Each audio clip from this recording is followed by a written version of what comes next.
전에 여호수아가 백성을 보내매 이스라엘 자손이 각기 그들의 기업으로 가서 땅을 차지하였고, 백성이 여호수아가 사는 날 동안과 여호수아 뒤에 생존한 장로들 곧 여호와께서 이스라엘을 위하여 행하신 모든 큰 일을 본 자들이 사는 날 동안에 여호와를 섬겼더라. 여호와의 종 눈의 아들 여호수아가 110세에 죽음에 무리가 그의 기업의 경내 에브라임 산지 가하스산 북쪽 딥낫 헤레스에 장사하였고, 그 세대의 사람도 다 그 조상들에게로 돌아갔고, 그 후에 일어난 다른 세대는 여호와를 알지 못하며 여호와께서 이스라엘을 위하여 행하신 일도 알지 못하였더라. 아멘. 오늘 21세기에 사는 사람들이 19세기에 살던 사람들보다 더 지혜로운가, 더 선한가? 그렇지 않은 것 같아요. 인류가 지금까지 가정과 결혼이라는 그 시스템을 계속해서 이어왔는데, 얼마나 많은 사람들을 낳고 아이들을 낳고 얼마나 많은 가정들이 이루어져 왔습니까? 그러나 우리가 더 좋은, 더 가치 있는, 더 잘된 가정을 이루어가고 있느냐 생각해 보면 그렇지 않은 것 같아요. 부모와 자식의 관계도 마찬가지입니다. 부모의 의를 자녀가 반드시 이어받는다는 것도 없고, 그렇다고 부모의 죄를 자식이 반드시 이어간다는 것도 없습니다. 부모가 의인이었더라도 죄가 죄인이 될 수 있고, 부모가 아무리 악하더라도 자식이 의로운 삶을 살아갈 수도 있습니다. 부모가 박사학위가 아무리 많고 뛰어난 머리를 가지고 있어도 자식이 태어날 때부터 박사학위를 가질 수는 없죠. 뭔가 어릴 때부터 열심히 투자하고 공부해서 10년, 20년 세월이 지나야 박사가 될 수 있는 것처럼 사람은 그런 존재라는 거죠. 사람은 부모가 배운 지혜, 부모가 터득한 것을 자식이 그대로 이어받아서 그 기반 위에서 그걸 이어갈 수 있는 게 아니라 다시 처음부터 다시 시작해야 한다. 그게 사람이다. 그러므로 중요한 건 뭐냐면, 각자 우리가 살고 있는 이 시대에 우리가 해야 될 일이 있고, 그 일을 충실하게 할 필요가 있다라는 사실이죠. 그걸 하지 못하면 과거에 아무리 위대한 업적을 만들어 놓았어도 그게 쓸모가 없다는 것이죠. 그러니까 우리 신앙생활도 마찬가지입니다. 칼이 칼을 날카롭게 하는 것처럼, 칼을 연장을 매일 갈지 않으면 칼이 녹이 쓰는 것처럼 우리의 신앙도 계속 영적인 부담을 가지고 앞으로 나가야 한다는 겁니다. 영적으로 애쓰고 수고하고 기도하고 노력하지 않으면 우리도 녹슨 칼처럼 그런 무딘 삶을 얼마든지 살아갈 수 있다는 것입니다. 오늘 이제 10절을 보십시오. 10절을 보시면 그 세대의 사람도 다 그 조상들에게로 돌아갔고, 그 말은 죽었다는 말이죠. 조상들에게 돌아갔다는 것은 그 세대는 여호수아 세대고, 여호수아 세대는 다 죽었다는 얘기예요. 자, 여호수아의 세대가 어떤 세대입니까? 가나안 땅에 입성을 해서 그 땅을 차지했죠. 직접 싸우고 그 하나님이 약속하신 땅을 직접 싸워서 얻은 사람들입니다. 그 사람들이 정말 하나님의 은혜를 체험하고 하나님의 능력을 체험한 사람들이죠. 그런데 그 사람들이 다 죽었다는 거예요. 그리고 보시면 그 후에 일어난 다른 세대는 여호와를 알지 못하며 여호와께서 이스라엘을 위하여 행하신 일도 알지 못하였더라. 아니, 어떻게 이런 일이 일어날 수 있어요? 여호수아가 자기 아버지 세대가 그렇게 열심히 신앙으로 이 가나안 땅을 취했는데, 그 다음 세대는 여호와를 전혀 알지 못하는 자녀들이 생긴다. 하늘에서 만나도 내리고 반석을 치니까 물이 나오고 홍해도 갈라지고, 그런 할아버지 세대부터 해서 아버지 세대로 가나안 땅까지 정복을 했는데, 자식들은 전혀 하나님을 모르는 애들이 있었다라는 얘기예요. 그래서 여호와를 알지 못하며 여호와께서 이스라엘 위하여 행하신 일도 알지 못하였더라. 그러니까 하나님을 알지 못할 뿐만 아니라 하나님이 행하셨던 모든 것도 몰랐다는 거예요. 모를 수 있다는 거예요. 여기서 우리는 이런 질문을 한번 할 수 있습니다. 인류는 정말 진보하고 발전해 가기만 하느냐, 아니면 인류는 도태될 수 있느냐? 이런 질문을 할 수밖에 없는 거죠. 이디오크로시라고 하는 오래된 영화, 그 영화는 참 허무맹랑한 코믹 영화입니다. 근데 이게 뭐냐면, 아주 평범한 사람이 이제 냉동인간으로 냉동을 시킨 거예요. 이제 수백 년 후에 태어나서 이제 그 나라에 산다는 얘기인데, 이 사람들이 살면서 머리 좋은 사람들은 점점 아이를 안 낳고, 머리 나쁜 사람들만 아이를 많이 낳고, 이게 머리 나쁜 사람이 아니라 아주 가난한 사람들, 이런 사람들이 아이를 많이 낳고, 나중에 세월이 지어서 어떻게 되냐면 사람들의 IQ가 점점 높아지는 게 아니라 오히려 머리가 다 IQ가 낮아서 IQ가 60이 평균이 된 시대. 그래서 이 주인공이 냉동인간에 대해서 몇백 년 후에 딱 눈을 떠보니까 사람들 평균 IQ가 60이에요. 자기는 보통이었는데, 원래 살던 시대는 보통이었는데 눈 떠보니까 머리가 제일 좋은 사람이 된 거예요. 그래서 이제 그 땅을 다 지배한다는 참 허무맹랑한 얘기인데, 근데 이 영화를 통해서 우리가 깨닫는 한 가지 사실이 뭐냐면, 그럴 수도 있겠다. 그럴 수도 있겠다. 인류가 진보하고 발전해 가기만 하는 게 아니라 오히려 퇴보하고 도태될 가능성도 인간에게 있을 수 있겠구나. 우리 부모님들이 걱정하는 것 중에 하나가 바로 이런 거죠. 내가 자식을 잘 교육을 시켜서 좋은 대학 보내고 좋은 직장을 가지게 하고자 하는 그런 열망도 있지만, 그것과 아울러서 이런 걱정이 있습니다. 나는 이런 못난 점이 있는데, 내가 이런 게 참 못났는데 그걸 우리 자식이 그대로 본받을지 않을까.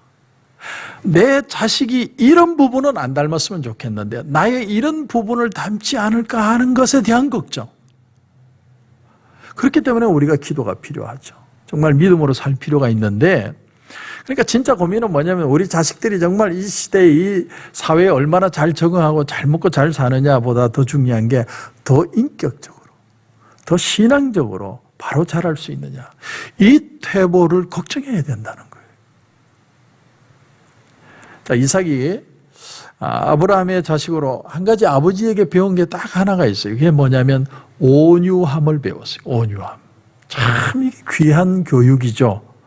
그렇기 때문에 그 아브라함의 세대는 사실 시련도 많고 어려움도 많고 별의별 일이 다 있지만, 이삭의 세대에 와보면 이삭은 거의 평탄한 삶을 삽니다. 어려움이 없어요. 물론 아버지가 모리아 산에 가서 자기를 죽이려고 하는, 하나님 앞에 제물로 드리려고 하는 그런 엄청난 충격도 받았지만, 마치 PTSD와 같은 충격을 받았지만, 그 일 외에는 그의 삶이 지극히 평탄합니다. 하나님이 그 해에 100배의 축복을 하셨더라라는 성경의 말씀이 있는 것처럼 그는 참 축복되고 행복한 삶을, 온유한 삶을 삽니다. 왜 그랬느냐? 아버지로부터 온유하게 사는 걸 배운 거예요. 그 아버지의 많은 고통을 배운 게 아니라 아버지의 온유함을 배운 거예요.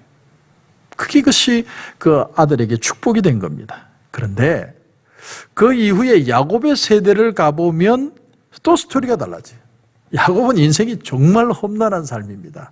그래서 바로왕 앞에 섰을 때 내 나이가 지금 130인데 내가 참 험난한 세월을 살았다. 그렇게 표현을 하는 장면이 나오지 않습니까? 아버지는 아주 평탄하게 사는데 자식은 정말 힘들게 산 거예요. 그러니까 아버지의 좋은 것이 아들에게 그대로 전달되는 것도 없고, 아버지의 나쁜 것이 그대로 아들에게 전달되는 것도 없으므로 우리에게 필요한 건 믿음으로 기도하는 것이죠. 자식이 좋은 걸 배우고 좋은 모습으로 좋은 애티튜드를 가지고 이 세상에서 신앙 안에 성공적인 삶을 살기를 원하는 그런 기도가 우리 부모들은 반드시 필요하다는 거예요. 그래서 교육이 정말 중요합니다. 특별히 신앙에 대한 교육이 얼마나 중요한지 몰라요. 내 팽개쳐 두고 그냥 교회에서 알아서 하겠지, 전도사님들이 알아서 하겠지, 그렇게 하시면 안 돼요. 부모가 믿음으로 살고 있는, 내가 완벽하진 않아도 참 하나님 앞에 예배와 신앙으로 살려고 하는 모습을 가르쳐 줘야 돼요. 얼마나 중요한지 모릅니다. 그래서 오늘 본문에 이 세대가 여호와가 하신 일도 알지 못하고 여호와를 알지 못하니까, 이 여호와를 알게 할 수 있는 방법은 하나밖에 없죠. 교육 외에는 방법이 없는 겁니다. 이 교육이 어디서부터 시작하느냐? 가정에서부터 시작하는 거예요. 그래서 이스라엘 백성들은 지금도 유월절 행사를 매년 행하는데, 유월절이 되면 가족들이 다 모여 앉아요. 그리고 아주 풍성하게 음식을 준비해 놓고 아버지가 이렇게 얘기하는 거예요. 내가 애굽에 있을 때, 애굽의 종으로 있을 때. 아니, 애굽으로 종이 있을 때가 수천 년 전인데 무슨 지금 애굽의 종이에요. 그런데 그때를 기억하는 거예요. 믿음의 삶이라는 건 내가 조상들 그리고 믿음으로 살았던 우리 부모들 어떤 마인드를 가지고 살았는가를 아이들에게 가르치는 게 믿음이죠. 그래서 내가 애굽으로 종으로 있을 때 여호와께서 우리에게 이런 은혜를 베풀었다. 그걸 6월절 식탁에서 아이들에게 말을 하는 거예요. 귀가 따갑도록 얘기하는 거예요. 애티튜드를 가지게 하는 거죠. 신앙의 애티튜드를 가지게 해서 그 애티튜드가 성공의 발판이 되게 만드는 거예요. 교육이 얼마나 중요한지 모릅니다. 또 하나는 일순간에 부흥되는 것도 중요하지만 그 부흥과 발전이 지속되는 게 정말 중요합니다. 지속되는 거. 자, 여러분, 일시적인 부흥은요, 우리 한국만 일어난 게 아니에요. 1907년에 평양 대부흥, 그건 뭐 엄청난 부흥의 역사지만 그것만 일어난 게 아니고 영국은 웨일즈 지방에서 웨일즈 대부흥 운동의 역사가 일어나고 미국은 18세기에 그 대각성 운동이 일어나고요. 20세기에 오순절 대각성 운동이 일어나고요. 아프리카도 아프리카 운동이 일어나고 그리고 남미도 남미에서 엄청난 성령의 역사가 일어나고 있습니다. 그런데 중요한 게 뭐냐면 이런 운동이 얼마나 크게 일어났느냐도 중요하지만 그걸 이어가지 못하면 터키처럼 돼요. 터키. 여러분, 터키를 저도 못 가봤는데 터키는 이슬람 국가가 돼버렸죠. 그게 다 그 성경에 말하는 그 교회들이 다 있습니다. 에베소, 버가모, 안디옥 다 유명한 교회가 다 있는데 그 엄청난 부흥이 일어났던 그 지역에 지금은 다 이슬람으로 바뀌어요. 터키의 이스탄불에 있는 그 성 소피아 사원에 가보면 옛날에는 그게 예배당이었다는 흔적이 남아 있습니다. 곳곳에 어떤 부분에 교회 흔적이 남아 있는 그림들이 있는 거예요. 그걸 다 페인트로 덧칠을 해가지고 모슬람 그 글과 코란어를 적었지만 그런 와중에도 기독교의 흔적들이 남아 있는 거예요. 그런가 하면 그 사원 꼭대기 가면 옛날엔 십자가 있었는데 지금은 초승달을 달아놓은 거예요. 초승달. 왜 그렇게 되느냐? 왜? 여러분, 우리가 신앙생활을 그저 잘하고 나만 잘하면 끝나는 게 아니고요. 내가 정말 하나님이 누구신지를 자녀들에게 보여주고 가르쳐주고 전해주지 않으면 하나님을 모르는 세대들이 얼마든지 나올 수 있다는 게 오늘 본문입니다. 그러니까 신앙이라는 건 지속돼야 돼요. 비록 내가 오늘 실수도 하고 넘어지기도 하고 부족한 부분도 있지만 끝까지 가는 거예요. 내가 죽는 날까지 하나님 앞에 사는 겁니다. 이게 신앙이라는 거죠. 최후 승리를 하는 사람이 어떤 사람인 줄 아세요? 마지막까지 신앙에 완주하는 사람은 붙어있는 사람이 붙어있는 사람. 그래서 제가 늘 하는 농담이 있잖아요. 뛰는 놈 위에 나는 놈이 있고 나는 놈 위에 붙어 다니는 놈이 있다고. 붙어 다니는 놈이 진짜 무서운 놈이라고. 뭐 특별한 은사, 특별한 능력 없어도 괜찮아요. 끝까지 내가 주님 앞에 붙어 있으면 주님이 나로 하여금 이 신앙의 삶을 완주하게 하는 것이죠. 뭐 별의별 말 다 하고 뭐 별의별 능력을 다 행해도 주님을 떠나면 끝이에요. 아무것도 아닙니다. 그러면 오늘 본문이 주는 도전이 뭐냐? 여호수아도 오늘 8절에 보니까 110세에 죽었다. 다시 말하면 사람은 다 떠나는 날이 온다는 겁니다. 그러므로 그 다음 세대에는 그 다음 세대에 하나님이 쓰실 일꾼들이 나타나야만 합니다. 과거에 아무리 여호수아 같은 지도자가 있어도 그 다음 세대가 하나님을 모르면 끝나는 거예요.